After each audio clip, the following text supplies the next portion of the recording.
প্রিয়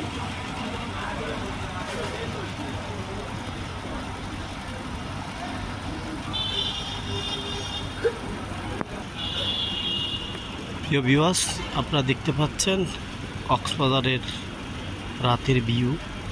আমরা এখান থেকে দূর দূরান্ত যে বিল্ডিংগুলো দেখতে পাচ্ছি সবই আবাসিক হোটেল, বিভিন্ন নামকরণে রয়েছে। এখানে বিভিন্ন দূর দূরান্ত থেকে পর্যটক এই পর্যটন কেন্দ্রে আসে এবং সেখানে তারা এই হোটেল, মোটেল, রেস্টুরেন্টগুলোতে তারা রাত্রি যাপন করে এবং বিভিন্ন হোটেলে বিভিন্ন ধরনের সুবিধা দিয়ে থাকে তাদের হোটেল মালিকরা। প্রত্যেক হোটেলের তাদের নিজস্ব ব্যক্তিগত দরদাম অনুযায়ী তারা রুম বুকিং হয়।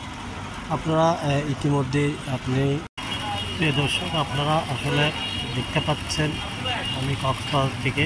কক্সবাজারের ঐতিহ্য একটি লাইট হাউসের লাইটটি যারা কক্সবাজারে আসতো সচরাচর অনেক আগে থেকে এই লাইট হাউসের লাইটটি এভাবে জ্বলতো না।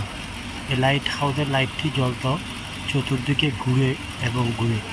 তবে এই কিছুদিন ধরে এই লাইট হাউসটি লাইটের আলোটা একটু করে জ্বলে বা একটু করে বন্ধ হয়। আপনারা দেখতে পাচ্ছেন সরাসরি আমি লাইট হাউসের লাইটটি আমি ভিডিও ধারণ করতেছি দূর থেকে। তবে আপনারা দেখতে পাচ্ছেন এই লাইট হাউসের লাইটটি একটু করে জ্বলে, একটু করে বন্ধ হয়। আসলে যখন আমরা প্রথম কক্সবাজারে আসতাম তখন এই লাইট হাউসের লাইটটি কিন্তু চতুর্দিকে ঘুরে ঘুরে একটি বিশাল আলো ছড়িয়ে দিত, যে আলোটি একদম সমুদ্রের পাড়ে পানিতে পর্যন্ত গিয়ে পৌঁছাতো এই লাইটটি। তাতে যারা সমুদ্রের পাড়ে নদীর পাড়ে যখন হুইল চেয়ারে বসতো তখন ওখানে আলোকিত করে ফেলতো এই লাইটটি।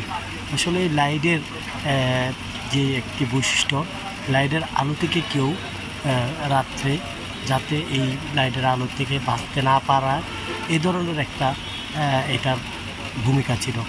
এখন কিছুদিন ধরে এই লাইটটি কিন্তু একবার জ্বলে, কিছুক্ষণ পর বন্ধ হয়ে যায়, আবার কিছুক্ষণ পর একটু করে জ্বলে, এরকম অবস্থা।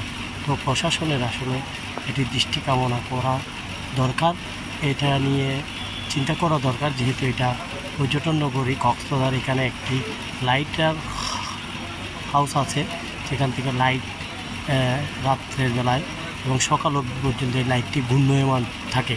ধন্যবাদ সবাইকে আমাদের পাশে থাকার জন্য। আমাদের চ্যানেলটি সাবস্ক্রাইব করে দিন, আমাদের চ্যানেলটি শেয়ার এবং লাইকের মাধ্যমে সমৃদ্ধি বাড়িয়ে দিন। ধন্যবাদ সবাইকে।